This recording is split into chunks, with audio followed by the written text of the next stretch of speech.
Irshad Manji's groundbreaking book, The Trouble with Islam, made her one of the most admired and most reviled writers and thinkers around the world. As a voice who refuses to be silenced, her strength lies in her seeming mastery of moral courage. She's a woman who has had many labels thrown at her, and she refuses to wear just one of them: refugee, Muslim, lesbian, professor, and also from some heretic. Well, she joins us now to talk about her new book, which has just come out, called Don't Label Me, an incredible conversation for divided times. It's such a pleasure to have you here. Right back at you. Thank you, Jack. There's so much I want to talk to you about, but let's start with labels. Right? Why do you think, and I know you talk about this, why do you think that we as a society find labels so seductive? Oh, Jack, it's not just we as a society, it's humanity. Look, we human beings think first and foremost emotionally. And biologically speaking, the easiest emotion to have is fear. Now, top that up with the fact that we are all immersed in digital technologies that are deliberately designed to amp up our emotions. And then finish it all off with the fact that very few of us have ever been taught to sort of be aware of our emotions, let alone express them constructively. So in this toxic cauldron, labels become convenient tools with which to sort of indulge our emotions and avoid reflection. Convenient and require very little work. Well, exactly, hence convenient. Look, we are all, born with brains that are both primitive and evolved. But the first thing that any kind of stimuli goes through in the brain is the primitive part. And the primitive part doesn't want to work. It only reacts. So we have to figure out ways, literally, to outwit our own brains. And you talk about some of these ways. I'm going to get to them in a moment. But I do want to talk about, I don't want to minimize it by calling it a device that drives this conversation. Right. We talk about an incredible conversation because it's also a very unique conversation that you're having. Something that was very special to you. Lily, your dog, no longer with us. No. But a conversation throughout this. Yeah. And I've heard you talk about the fact that it's what helped to stimulate the idea behind that. Absolutely. How? So, I just mentioned the most dangerous four-letter F word in the English language, and that is fear. Exactly. Well, believe it or not, I grew up with a very unhealthy fear of dogs. One year, I was having a particularly tough time with my health, and my then partner, now wife, Laura, said to me, Irshad, you have got to evolve. You've got to get past your fear. Let's adopt a rescue dog, and you'll see what a healer that dog can be. Well, how can I possibly teach moral courage if I'm not willing to go first? And so we brought Lily home, and Jack, all I can tell you is that for the 2 precious years that I had with her, I learned not only were my own fears of dogs begging to be overcome, but when I did overcome those fears, I learned so much from Lily.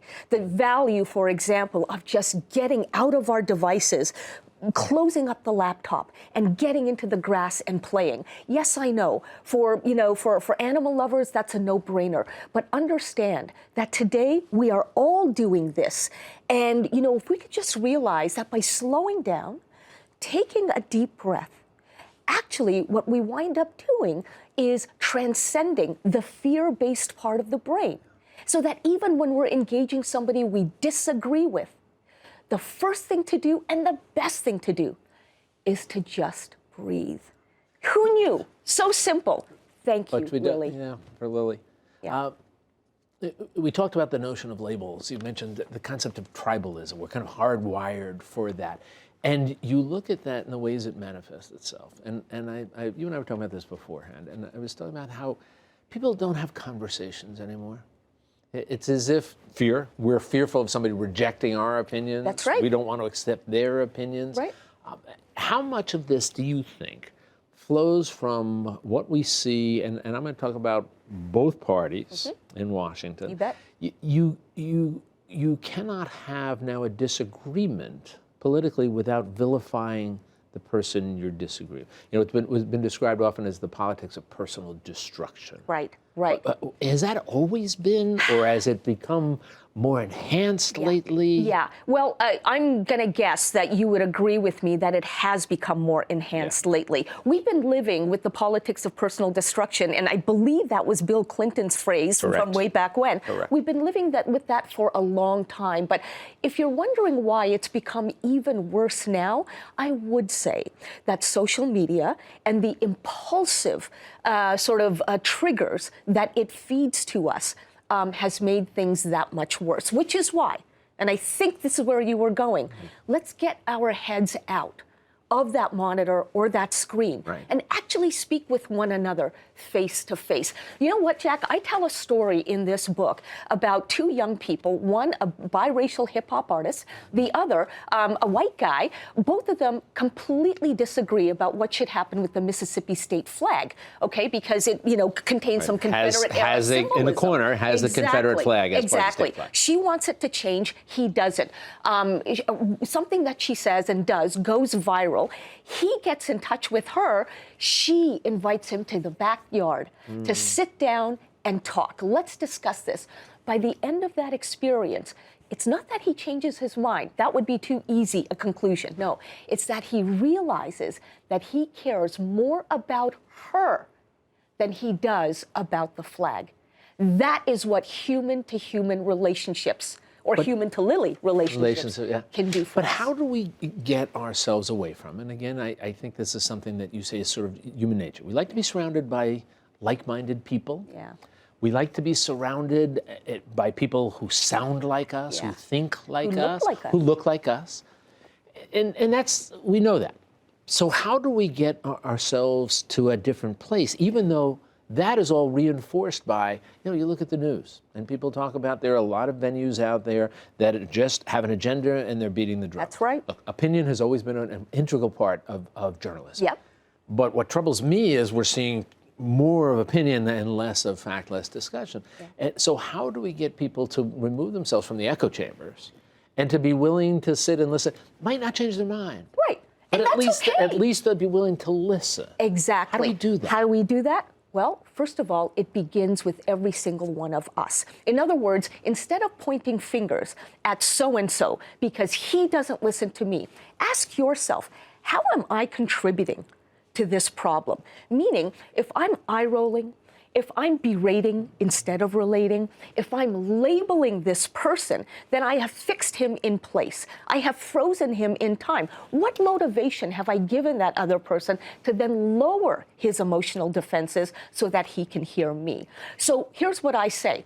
When you are entering a conversation or wanting to enter into a conversation with somebody who profoundly disagrees with you on something that you are passionate about, ask them, tell me, what am I missing about your perspective? Don't go in making statements. Ask sincere questions. And then listen. Listen to understand, not to win. Because this doesn't have to be a debate. Well, it's a discussion. That's interesting because I would suspect when you, and I know this, there's certain things that I don't get involved in discussions with people anymore. Sure. Because I know I'm not going to change their mind. So, but I probably should at least have the discussion with them. And I'm because so glad, Jack. Because I think the fear is you say to yourself, why should I bother engaging in this discussion? I'm not going to change my mind. But here's my question to you. Why go in there even wanting to change the other person's mind? Imagine what you might be able to learn from that other person by simply listening. And this is not being Pollyannish, let me tell you. What I mean by what you might be able to learn is this. If you can figure out what values they have, what perspective they're coming from, that is crucial information with which you can reframe your arguments down the road so that if you're really stuck on needing to change their mind, you'll have the information necessary to now express your position in a way that they can finally hear. Let me talk about the younger generation here, because I know you talk about it in your book. I was in college at a time when the nation was roiled over Vietnam. Yeah.